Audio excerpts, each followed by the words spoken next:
Tango dog. Yep, today we have a tango dog. Yeah, we're not going to keep him in the routine, but he'll be wandering around, so... He's posing for the camera now. He's posing. Right, okay, anyway. You can stand up now. Okay. Right. Today's tango routine was about Giros with Sacadas. Giros, spelled G-I-R-O, or occasionally G-Y-R-O, but anyway, it's pronounced hero and it means turn. We started off with the basic hero. We'll just go through the steps here, which was, we start off in line. My weight is currently on my right foot. As I turn her to go down my right hand side, she keeps her weight on her left foot, and I, at that point, just drop my left hip so I transfer the weight. There's a reason for that, we'll come to that in a minute. I'm now going to lead her forwards, turn her, side step, turn her, back step, and side step. And that's the hero, that's a way of getting all the way around in 4 steps. Now, followers, make sure you step close to your partner. So what we don't want is leaders aiming your partner off there and the follower heading off into the distance, because the next step is going to go over there and it's all going to go horribly wrong. So make sure you stay nice and close to your leader. Step, step, step, step. Yeah? So you're keeping in a very tight circle around your leader. The steps that we're using here today are forward, side, back, side. It's the classic hero step sequence. But as with all things in tango, it's led. So don't assume that it's always going to be forward, side, back, side. You can, although we didn't do it today, for example, have forward, side, side. Yeah? It's which way I turn her. But for the sake of today's exercise, we did forward, side, back step, side step. Anyway, we then added in the first sacada, which we'll do 2 ways around so you can see what happens. Start off as before, lead her, and as I lead her forward, just when she gets to that point, I stick my foot in just in front of, but not in contact with, her back foot, and then step onto it, carry on, and then we have the side step, back step, and you see we're now back facing the same direction in 3 steps this time, whereas it was 4 before. So I'll try that from the other way so you can see what it looks like. I'm just sitting there looking at the camera.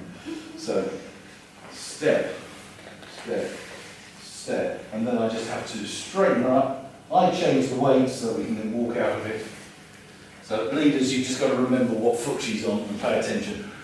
Worst comes to the worst, do a little bounce out before you go. Don't go, don't go looking. But if you can't remember which foot she's on, do a little bounce out, and then you can walk out of it on whichever you agree on.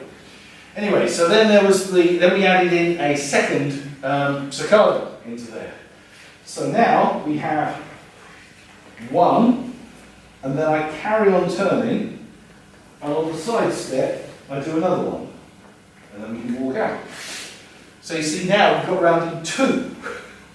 So these sacadas are not only good leader decoration, but they also change the number of steps that you get around in. So 1, 2, and then we did a little sandwich, just because if you're not careful, you can just race off into the distance there. So making a little sandwich happen there gets everybody nice and balanced, and you'll stop moving. But the last thing you want to be doing is, 1, 2, and then we're off down the, because you will mess up the steps. So keep it nice and controlled, with a nice little block, stop, sandwich, whatever, at the end. Right, this works, actually, let me do the leaders thing first, because there's quite a lot of twist involved here. I lead her, this is the line of dance, so I lead her around me. The first thing I have to do is I twist my body to follow her, and then behind her front foot and in front of her back foot with my right leg. Step onto that, and then this has to catch up with her. So now I've turned from full dissociation or isolation to the right to all the way to the left now. Then I saccada with that foot, and then as she comes around, this foot here, I just leave the two where they are, I transfer my weight onto that leg, and that's pretty much almost in the right place to do the block for the sandwich. So with an actual partner, don't want to sit down, thank you. That should look like 1, 2, and see that foot is already there. I hold her, I do a little block, bring her back, and then we can get out of the sandwich however we like, but that's a good way. So anyway, that was the steps we did. We did a hero, and then a single saccada, he's going round, and then added in saccada, twist, saccada, block. So a few extra steps, and it works rather nicely. It's good flow and good options to play.